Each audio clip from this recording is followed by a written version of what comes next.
Hello, everyone, and welcome to Storytime from the Angie W. Cox Public Library in downtown Partyville, Wisconsin. Today we are reading two stories. The first is Donuts and Dragons by Dee Leone and illustrated by George Ermos, and the second is Night Owl by Christopher Denise. The theme for these stories is Knights and Dragons. Don't forget to stop into the library to pick up the craft that goes along with these stories. And first up, we have Donuts and Dragons by Dee Leone and illustrated by George Ermos.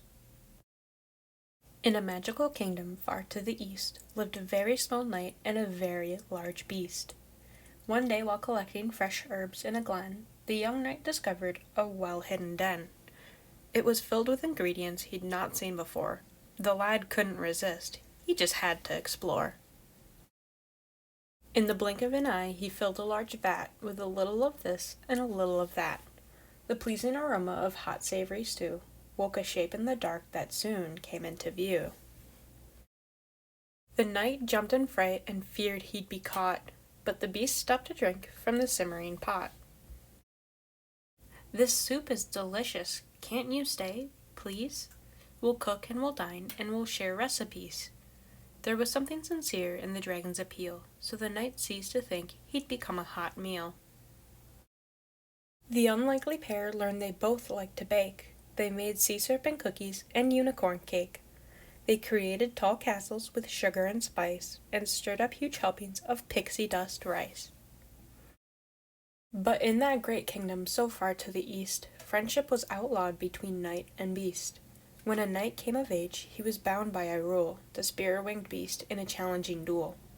And a dragon was also required to fight, commanded by an edict to swallow a knight. The upcoming match filled the friends with great fear, for both were required to take part that year. "I won't spear a dragon," the knight said. "I can't." "I won't eat a knight," said the dragon. "I shan't." They cooked and they baked, and they made a big mess. 5 plates of dessert didn't lessen their stress. On the eve of the contest, they had lots to do. They were bound and determined to bake something new. So they mixed and they measured, they kneaded and rolled, then cut shapes from dough with a circular mold. They knew this creation could well be their last, and anxiously worked just a little too fast. They deep-fried the dough in a kettle of oil. The dragon's hot breath brought it to a boil. The knight speared a shape that resembled a beast. Then he took a small bite, and oh, what a feast! The puffy dessert was both scrumptious and hot, but it also gave rise to an interesting thought. "I must pierce a dragon with my sword of steel, but the law doesn't state that the beast must be real, and I am required to swallow a knight. If he's made of dough, shouldn't that be all right?" So they melted some armor, quite shiny and bright, for a cast of a dragon and one of a knight. They mixed sugar and flour, shortening and yeast, from the dough they created each knight and each beast. Exhausted, they pushed the scraps into a heap, washed their hands, brushed their teeth, and fell quickly asleep. Subjects came the next day from land, sea, and air to see how each knight and each dragon would fare. When asked who'd go first, the two friends volunteered. The spectators rose, waved their banners, and cheered. The worried contestants stepped onto the field. Then the knight dropped his sword and laid down his shield. "He'll be burnt to a crisp," all the people exclaimed. "We'll win this first round," every dragon proclaimed. But the beast didn't aim at the small, helpless knight. Instead, he set all of the cooking alight. The Dragon King fumed, and the Royal King thundered. "What's going on?" the shocked spectators wondered. When the donuts were done, the beast swallowed a few, then proceeded to cook all the other shapes too. The knight pierced his sword through a dragon with wings. Then he and the beast humbly bowed to the kings. "I speared a winged beast as the law states, my sire, and I ate a knight cooked with dragon breath fire. We don't understand why we must always fight. We made these together. Please, take a bite." So the donuts and dragons were given a taste. The kings ate them all. Not one went to waste. Because of the heroes, all dueling was banned. and all kinds of friendships soon spread through the land. Henceforth, competitions between dragons and knights consisted of bake-offs and festive food fights.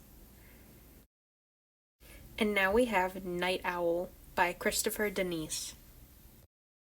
Since the day he hatched, Owl had one wish: to be a knight.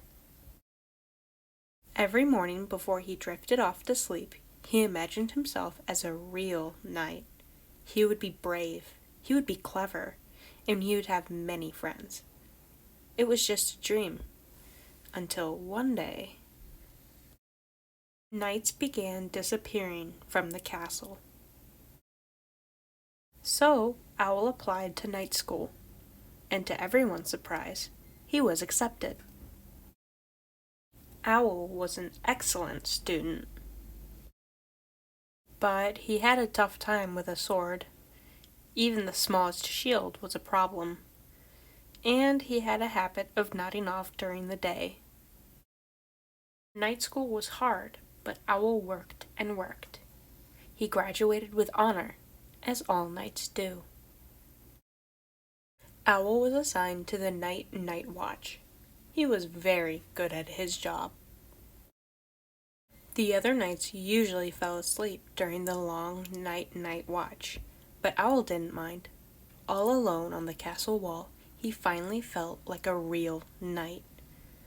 Until late one evening, it was very dark and very, very quiet when Owl heard a strange sound. Whoosh! It sounded like a huge bird flapping its wings. "Ooh!" Owl called.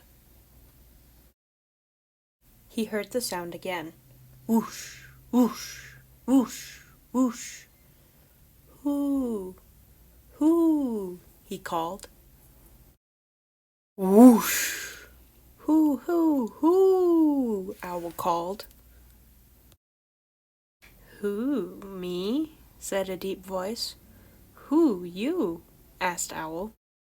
"I am a hungry dragon," said the dragon. Owl was very afraid, but because he was now a real knight, and knights are brave, he puffed out his feathers and said, "I am Owl, and I am a knight of the night watch." "You don't look like a knight," said the dragon. "You look like a midnight snack." Owl's feathers trembled. But because he was a real knight, and knights are clever, he said, "You don't want me. I am too small, hardly even a mouthful." "A mouthful is enough," snarled the dragon. "I am all feathers and fluff," said Owl. "A great dragon like you needs something tastier and more filling." "How about pizza instead?" It turned out that the dragon loved pizza.